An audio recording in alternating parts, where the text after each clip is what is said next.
You're about to hear a truth that silence tried to bury, where the echoes of a soft goodbye ripped through a life with surgical precision. There was a hairline fracture in the dark varnish beneath my bedroom door. That's all my eyes could cling to. Not the door itself, not the sliver of light spilling from under it, but that minute imperfection where the wood grain splintered. I must have stared at that single, insignificant crack for 3 long hours, while Myra Stone's laughter, sharp and unrestrained, pierced the thin barrier. She was on a voice call, talking to someone she insisted was just a colleague. His name, however, had a habit of whispering itself from her lips in the dead of night. Did I burst in? Did I even knock? No, I just sat there like a bewildered fool on the cold hallway carpet, knees drawn to my chest, clutching a half-burnt letter I'd never found the courage to give her. Ready to learn the shocking truth about what really hurts? It's not the sting of a lie, but the crushing weight of utter irrelevance. It wasn't always this way, of course, but I won't bore you with the fairy tale. The dizzying start, our first kiss under a cascade of winter lights, or the countless times she promised I was her forever. That version of the story only makes the present ache more. This isn't about the highlights. This is about the precise moment I, Caden Jensen, stopped being a devoted husband and became little more than background noise in my own life. Just last Thursday, I tried to bridge the growing chasm. I spent the entire afternoon scrubbing our apartment, lighting a vanilla-scented candle that reeked more of desperation than comfort. I even shaved a hopeful gesture that, judging by her reaction, carried all the impact of fluffing a pillow before an earthquake hits. When she finally swept in, rain-slick boots tracking wet leaves across the polished floor, I stood in the doorway between the living room and kitchen. Her phone was already pressed to her ear, another peal of laughter escaping her lips. "Can we just talk for a minute?" I asked, my voice a quiet plea. She didn't break stride, didn't even pause to shed her damp scarf. "Not now, Caden," she dismissed, her eyes never lifting from the screen. "Just not now." That moment, that was it.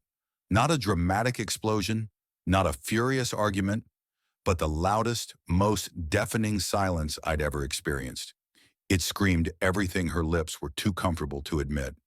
That I truly didn't matter. That whatever she had elsewhere held more weight, more importance. And that, in my gut, I'd known it for a long, painful time. My hands were trembling as I realized the undeniable truth. Sleep was a stranger that night. Tears, too. I just sat on the floor, the crack under the door a silent sentinel, feeling like the final sentence in a story I hadn't realized had already ended. The next morning she was brushing her teeth, humming softly, utterly untouched by the void that had consumed me. I didn't raise my voice. I didn't beg. I simply walked up behind her, met her gaze in the mirror, and whispered one single word, barely a breath. "Farewell." She didn't ask what I meant. That told me everything I needed to know. I left our apartment with a worn duffel bag, a broken smile, and no destination. What unfolded next?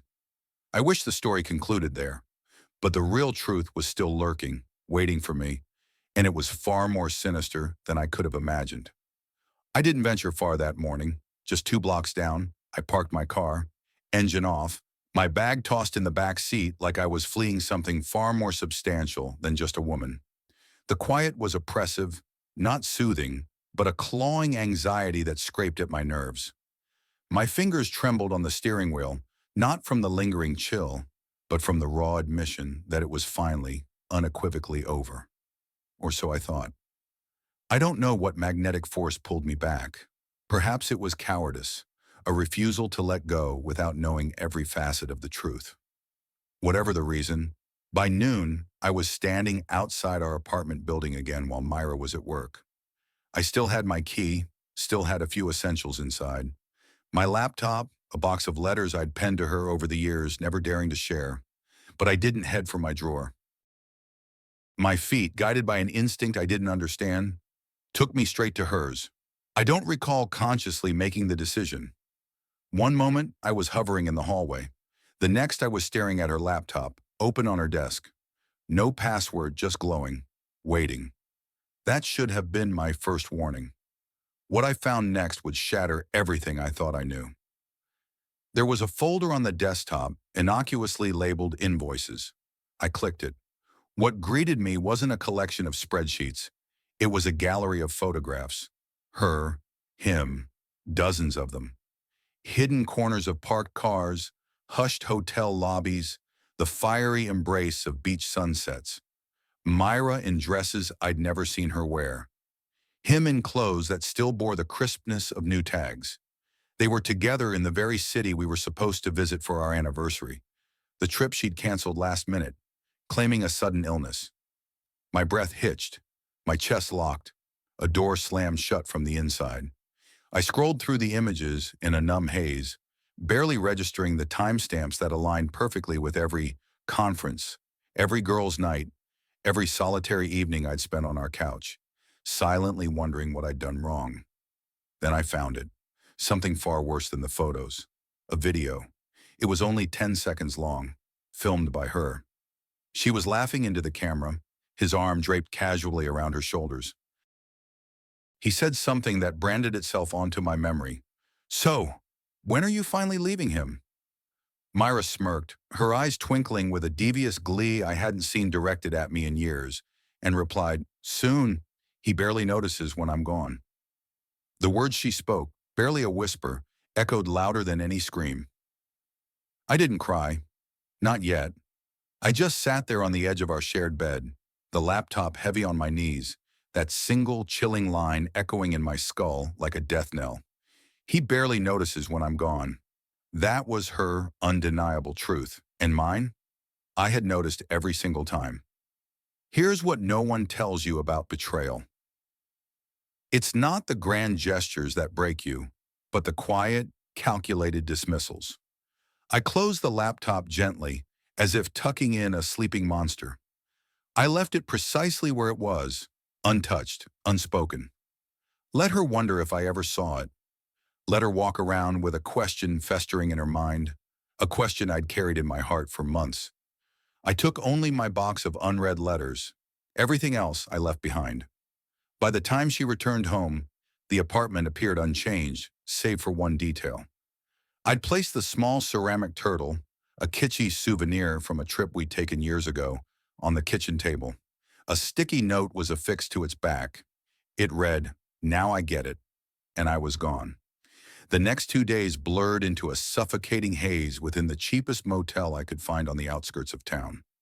The walls bore the stains of forgotten lives. The air hung thick with the stench of mildew and stale coffee.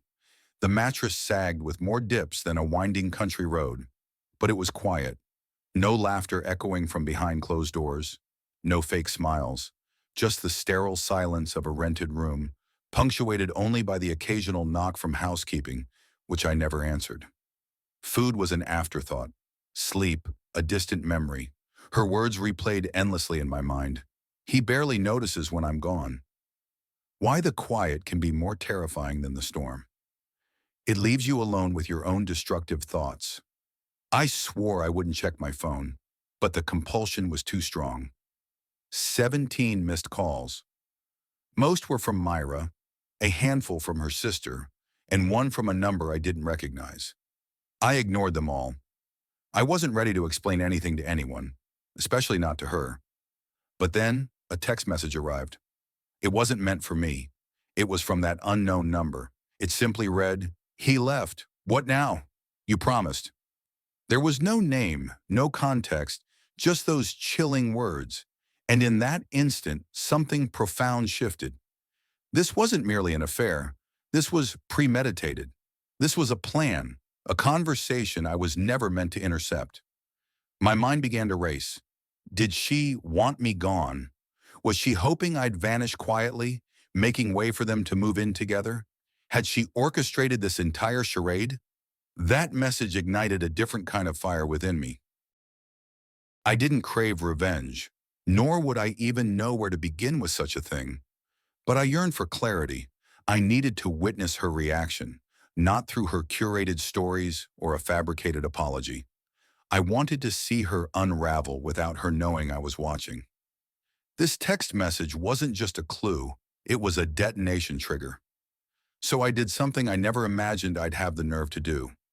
I went back, but not as myself. I called in a favor from a former colleague, a man who still monitored security systems around the city. I asked him if he could set up a discreet camera facing our apartment door.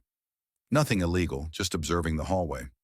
I spun a story about suspecting break-ins.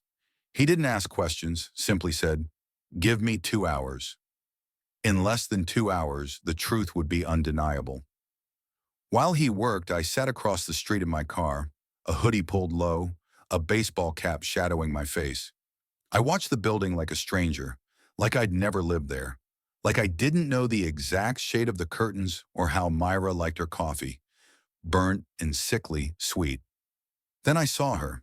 She emerged, dressed far too elegantly for an ordinary workday, phone clutched in her hand, checking her reflection in a nearby storefront window. She smiled as a sleek black SUV glided to the curb. And then he stepped out. Thatcher Cross, the man from the photos, from the video. They didn't kiss, they didn't even embrace. But the look they exchanged, that shared intimate glance, struck me harder than any outright confession ever could. I wanted to believe she was merely confused, that she'd made a mistake and hadn't known how to mend it. But the way she laughed with him, the radiant glow that enveloped her. I knew I had never been a part of that version of her life. Still, I didn't move. I allowed them to drive away. I let the silence settle because the next step wasn't rage. It was revelation. And I had one final move to make before I disappeared for good. I hadn't planned on speaking to anyone. Not Myra, certainly not Thatcher, and absolutely not her sister. But fate has a peculiar way of dragging you into conversations you never asked for. This time, it arrived with a persistent knock on my motel room door at precisely 6:42 a.m. I ignored it at first, assuming it was housekeeping again, or perhaps someone with the wrong room number. Then I heard her voice, muffled but unmistakable. "Caden, it's me. Please." It was Alara Shaw, Myra's younger sister, the one who always stayed out of the family drama. She wasn't particularly close to me, but she wasn't cold either. Mostly neutral. I'd never seen her take sides. But her presence here, at my hideaway, made my skin crawl. If she knew where I was, Myra probably wasn't far behind. I opened the door a crack, ready to send her away, but the sight of her stopped me cold. She looked utterly ravaged. No makeup, eyes red-rimmed and puffy, a hoodie pulled haphazardly over pajama bottoms, clutching a crumpled envelope in one hand, as if it were the last anchor in a raging storm. "I didn't know where else to go," she whispered, her voice raw. "She's lying to everyone, Cal. I didn't think it would go this far." I stepped aside, letting her in. Not because I trusted her implicitly, but because something in her voice felt genuinely different. It was shaky, not like someone covering for her sister, but like someone frantically trying to dig herself out of the same collapsing hole. She sank onto the edge of the cheap motel bed and handed me the envelope. Inside was a printed email from Myra, dated 4 months prior. The subject line screamed, "Subject, finalizing everything before the move." The message itself was short, chillingly clinical. "Once he's out, we can go public. I just need him to walk away on his own. No mess, no drama. He's too passive to fight. Trust me, you don't know Caden like I do." I read it 3 times. That last sentence twisted the knife deeper than all the rest combined. He's too passive to fight. As if I were a piece of forgotten furniture, a silent ghost, a lost sweater relegated to the back of a closet. This wasn't just an affair. It was a meticulously crafted exit strategy. Ilara remained silent, allowing the words to settle between us like dust on forgotten memories. "How long have you known?" I asked, my voice sounding foreign even to my own ears. She exhaled sharply, as if she'd been holding her breath for weeks. "I found that on her iPad 2 nights ago. I knew she was seeing someone, but I never imagined she was planning your complete removal." I looked out the grimy window at the broken neon motel sign, flickering erratically in the morning fog. This wasn't merely betrayal anymore. It was a calculated strategy, a coldly executed plan. She hadn't simply fallen out of love. She had mapped out my disappearance as if I were a bothersome stain on her pristine life. Ilara stood, pulling out her phone. "There's more," she said quietly. "I recorded something from last week. She doesn't know I was in the next room." She hit play. Myra's voice crackled through the speaker, laced with a casual, almost delighted laugh. "He actually said farewell, like it's a movie or something. I almost felt bad, almost. But it's done now. I'll tell people he left for personal reasons. Nobody will question it." A beat of silence. Then Thatcher Cross's voice, thick with admiration. "You're cold, babe. I love it." The chill of her voice was colder than any winter wind. I didn't utter a word. I didn't have to. The silence between Ilara and me was profound, heavy with shared understanding. She knew. I knew. And now there was no going back. "You deserve to burn it all down," she whispered, her own eyes glistening. "Whatever that looks like." I shook my head slowly. "No, I'm not burning anything. I'm just making sure she never gets to write the ending." And with that, I knew precisely what I had to do. The thing about people like Myra Stone is they don't just erase you. They replace you quickly and loudly, as if trying to drown out the echo of what they left behind. That became painfully clear when I discovered she was throwing a moving forward party at our mutual friend Isla Sutton's place. Not a birthday, not a promotion, just an audacious excuse to celebrate her new chapter, as the Facebook event description proudly declared. It promised balloons, champagne, and a guest list that, unsurprisingly, excluded the man she had spent 10 years of her life with. I wasn't invited, of course, but someone, a silent ally perhaps, sent me the flyer anyway. No message, just a screenshot and a timestamp. At 8:37 p.m., I walked into my own funeral. At first I stared at it like it was some cruel joke, but the longer I looked, the more I realized she wasn't just moving on. She was actively rewriting our entire story, editing me out like a poorly phrased paragraph. So, I made a decision. Not out of spite, not even out of revenge, but because I finally understood something Ilara had whispered to me before she left my motel room. "If you stay quiet, she'll get to define who you were." That haunted me. I didn't plot some grand dramatic scene. I didn't arrive consumed by anger. I arrived armed with the truth and one very old, very ugly green duffel bag. Inside it held every single piece of our shared life that she hadn't bothered to take with her. Yellowed letters, crumpled cards, faded Polaroids, one torn concert ticket from a band she pretended to hate, the wedding vows she'd claimed to have lost, and a single cherished photo of us holding hands outside the bookstore where we first met. Both of us, in that photo, looked like we genuinely believed in forever. The party was a cacophony of sound. Music thumped through Isla's loft windows. Guests were already flushed with champagne, laughing too loudly, toasting Myra's supposed victory.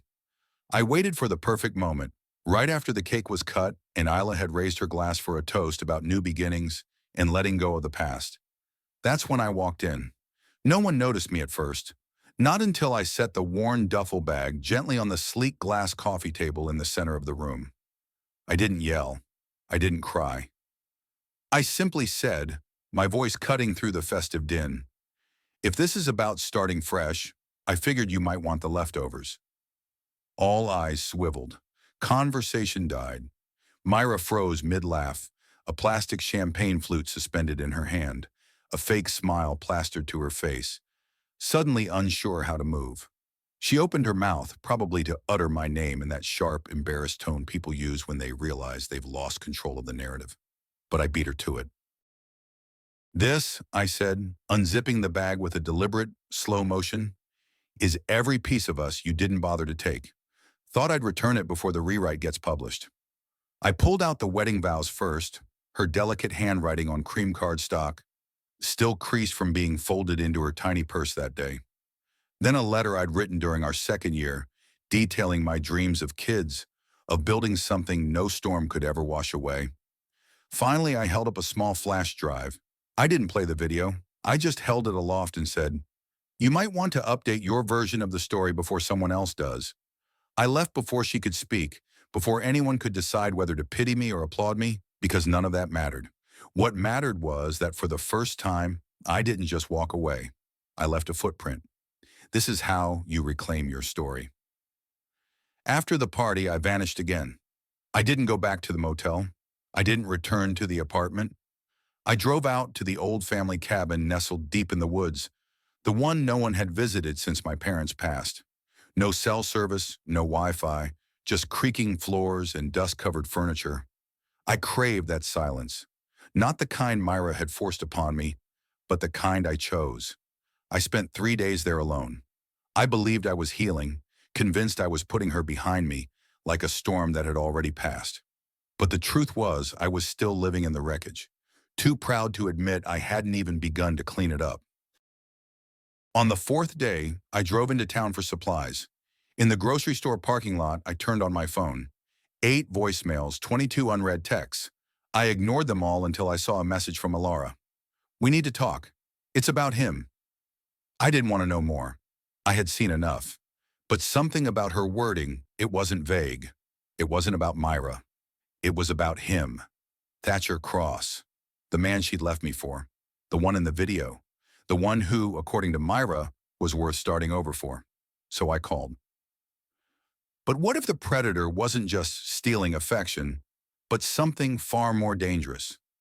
Alara picked up immediately. No small talk, no pretense, just, "I made a mistake."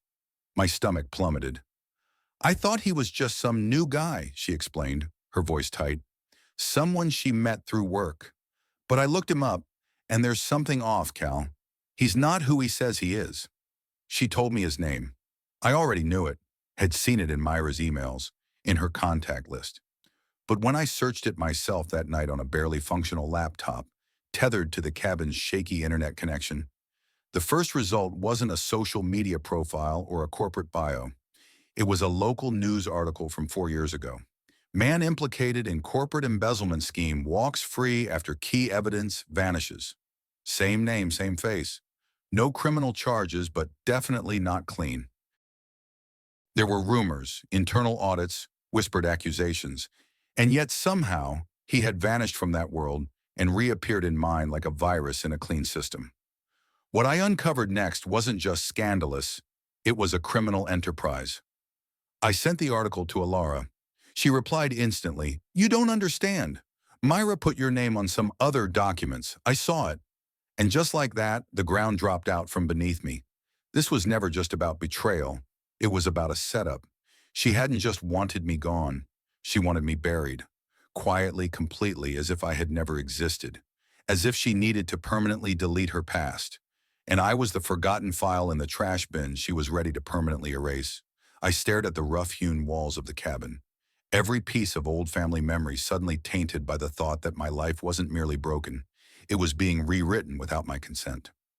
I drove back into town that night, not to fight, not to beg, but to ensure my name didn't end up on the wrong story. I always assumed the worst thing someone could do to you was stop loving you. I was wrong. The worst thing someone can do is make you doubt your own reality, make you question whether you were ever more than a placeholder in a story they were writing for someone else. That realization hit me like a physical blow the moment I stepped back into our old apartment. It was empty. Not furniture empty, but emotionally empty, cold, stagnant. The kind of silence that didn't feel peaceful, but profoundly abandoned.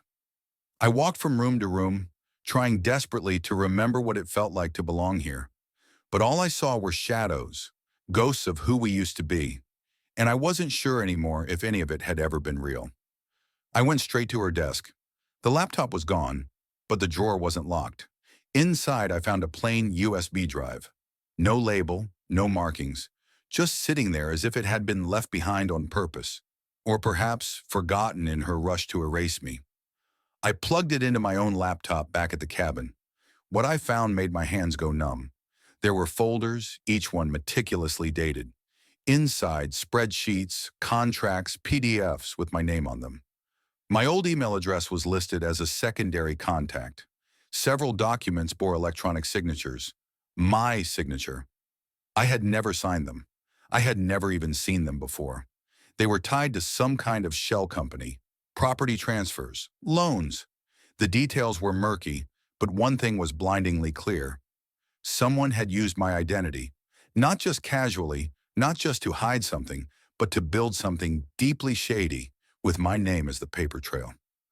Buried in one of the files was a scanned letterhead from a law firm I'd never heard of. It mentioned a pending investigation. My name was circled. My hands went numb as I read my own carefully planned demise. I sat there in the dark with that laptop on my knees for what felt like an hour, my breath shallow, my skin crawling as if I'd just read my own obituary, penned in her precise handwriting. I wasn't grieving a lost relationship anymore. I was uncovering a crime scene, and the body was undeniably mine. And that's when my phone buzzed. It was Alara again. Just 2 words. She knows. I didn't need to ask what that meant. She knew I'd found the files. She knew I was still here. And if she was willing to fake documents, manipulate conversations, and rewrite an entire relationship, what else was she willing to do? I had one move left. Not revenge. Not escape. Proof. Because if she tried to bury me, I was going to dig my way up with the shovel of her own lies. I didn't sleep that night. Not out of fear, but out of a laser-sharp focus. I knew I couldn't go to the police yet. Not without context, not without someone to back me up. But I had enough falsified documents, damning email threads, meticulous timeline notes, and now irrefutable motive. This wasn't just betrayal anymore. It was premeditated character assassination, and I wasn't going to let her walk away clean. The next morning, I drove straight to the one person who still stood firmly in my corner, Ilara. I handed her a copy of everything I'd found, all loaded onto a second flash drive. She didn't ask questions. She simply nodded and said, "I'll get a lawyer. I'll help however I can." But I didn't want revenge. I didn't want a courtroom drama or a Netflix docudrama. I just wanted my life back. So I made a choice Myra never expected. I went public.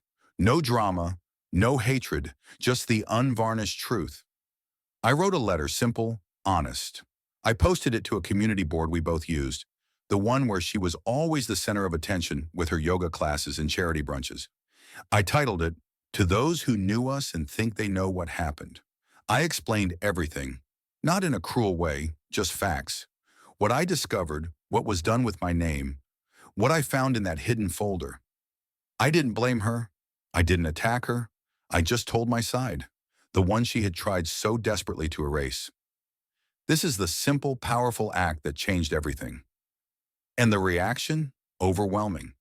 Messages poured in from old friends, from neighbors, even from people I hadn't spoken to in years. Not all of them believed every word, but they listened. They saw me. For the first time in a very long time, I didn't feel invisible. And Myra? She went quiet, deleted her social accounts. Her new relationship, the one built on secrets, couldn't survive the storm of sunlight. But I did. 2 months later, I found work in another town. I got a place of my own. Small, quiet, nothing fancy, but undeniably mine. I started writing again, something I hadn't done in years. And one evening, I opened a new notebook and wrote on the first page, "He was never too quiet. She just wasn't listening." That notebook is almost full now, and for the first time, so am I. The quiet strength I found was worth every tremor of the past. If you've ever witnessed a shocking twist in real-life history, something hidden finally brought to light, share it. Let's remind each other that truth may take time, but it always shows up.